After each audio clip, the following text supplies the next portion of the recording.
shirkadda soo ayaa magaalada Berbera gaarsiisay internetka xawaaraha sareeya ee fiber optic iyadoo dhalinyarada ku dhaqan magaalada Berberana ay si weyn u soo dhaweeyeen adeegyada shirkadda soo ay ka bixin doonto magaaladaasi Berbera.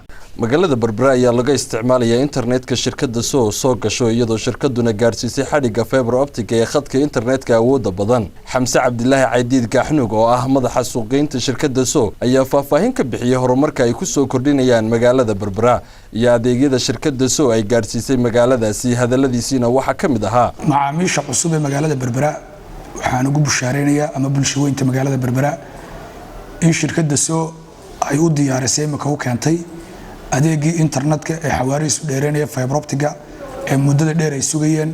internetkaasi wuxuu ku soo kordhin doonaa magaalada Berbera horumar aad u ballaaran.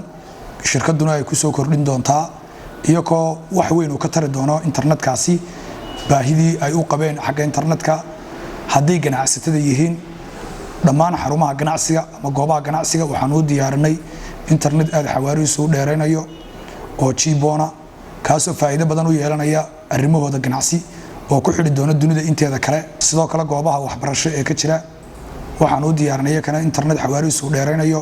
sidoo kale waxaan u diyaarinay bulshada inta kale ama dhalinyarada adeeg 4G kaasoo xawaarihiisu aad iyo aad u dheereynayo.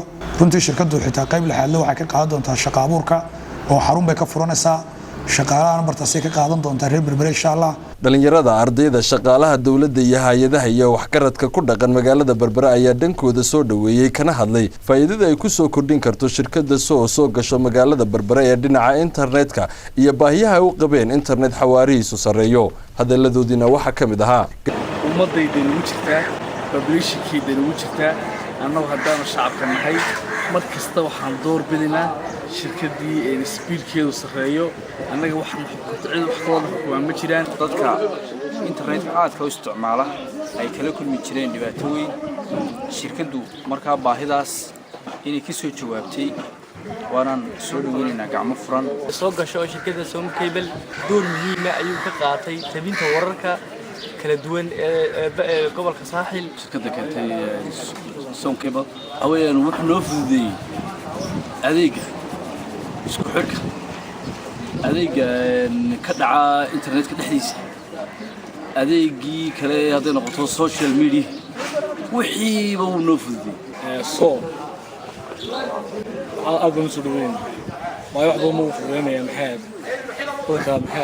gobolka markan anagu sidaan ugu shaqaysano ama sidaan u isticmaalno kale xilmada aad iyo aad ugu tayasarnay ku hore haysan turista iyo shaqooyinka iyo jaamacadaha daytana naga caawin doona iyo tiyadaba sidaan uga faa'iideysano markaan doonay barnaamijyada inaan ku isticmaalo waan soo dhaweynaa horta si fiican ma aragnaa wax qabadkeeda iyo magaalooyin badan oo soo shaqeysay Hargeysa kale oo tagi jirnay oo dhanka wax qabadkeeda xawaaraha ku dhiska internetka maanta ay gobolka Saaxil lagu timaado anagoo dhalinyarada gobolka Saaxil si fiican u soo dhaweynay. gabagabadiina shirkadda soo ayaa dhawaan xarunta shirkadda ee magaalada madaxda gobolka Saaxil ee Berbera xadhiga ka jari doonta iyadoo haddana si toos ah looga isticmaalo magaaladaasi adeegyada 4G iyo MiFi-ga shirkadda soo gasho.